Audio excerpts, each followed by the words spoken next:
Friends, அஸ்ஸலாமு அலைக்கும். இப்போ நம்ம என்ன பார்க்க போகிறோம்டா, பாவக்காய் எப்படி கசப்பே இல்லாமல், கொஞ்சம் கூட கசப்பே இல்லாமல் எப்படி பாவக்காய் வறுக்கிறதுன்னு நம்ம பார்க்க போகிறோம். பாவக்காய் பிடிக்காதவங்க கூட கேட்டு விரும்பி சாப்பிடுவாங்க.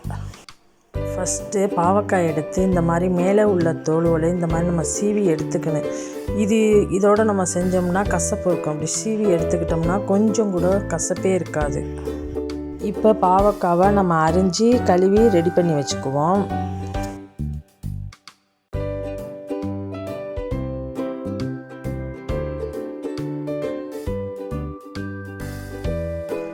இப்போ ஒரு பேன் எடுத்துக்கிறேன். அதில் 4 ஸ்பூன் எண்ணெய் ஊற்றிக்கலாம். எண்ணெய் காஞ்ச பிறகு கடுகு 1 ஸ்பூன், உளுந்து 1 ஸ்பூன், வெங்காயம் 2, வெங்காயம் இந்த மாதிரி நைஸாக கட் பண்ணி வச்சுக்கோங்க. கருவேப்பிள்ளை 1 கொத்து. எல்லாத்தையும் நல்லா பொன்னிறமாக வதக்கிக்கோங்க.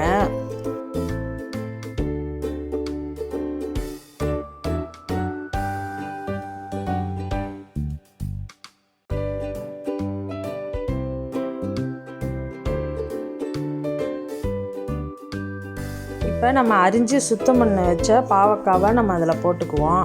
அதையும் போட்டுக்கிட்டு நல்லா வதக்குங்க. எண்ணெயிலேயே அது நல்லா வதங்கட்டும்.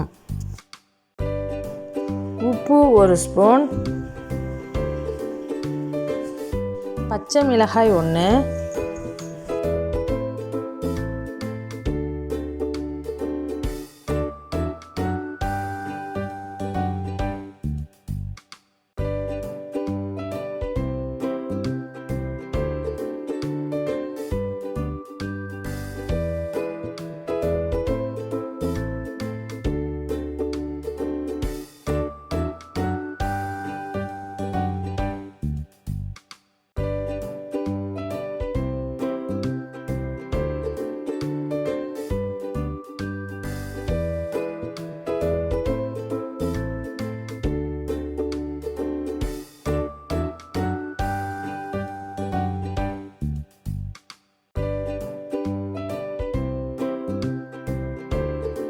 இப்போ பாதி நல்லா வெந்துருச்சு. இப்போ மஞ்சள்தூள் 1 ஸ்பூன் போட்டுக்கலாம். ஜீரகத்தூள் 1 ஸ்பூன்,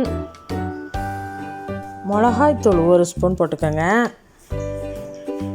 போட்டு நல்லா கிளறி விட்டுட்டு நம்ம மூடி போட்டு இப்போ நல்லா வேக வச்சுடுவோம். அடுப்பு சிம்மிலேயே இருக்கட்டும். இப்போ பாருங்கள், முக்கால்வாசி குக் ஆகிடுச்சு. நம்ம மசாலாவை லாஸ்ட்டாக தான் போட்டோம்.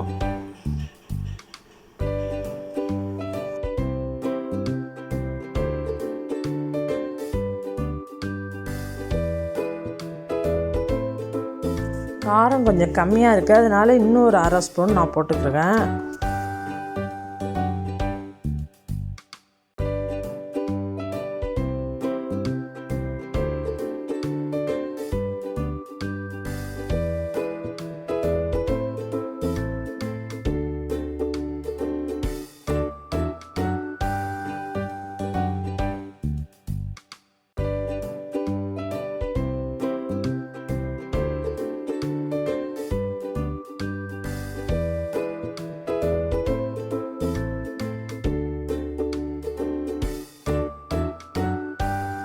கொஞ்சம் கூட கசப்பே இல்லாமல் இருக்குது.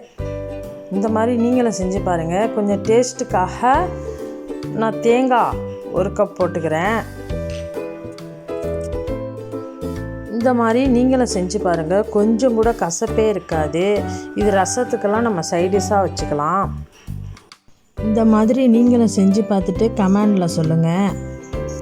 இந்த வீடியோ பிடிச்சிருந்துச்சுன்னா உங்கள் ஃபேமிலி ஃப்ரெண்டுக்கு ஷேர் பண்ணுங்கள். இன்னொரு இன்ட்ரெஸ்டிங்கான வீடியோவில் நம்ம மீட் பண்ணுவோம்.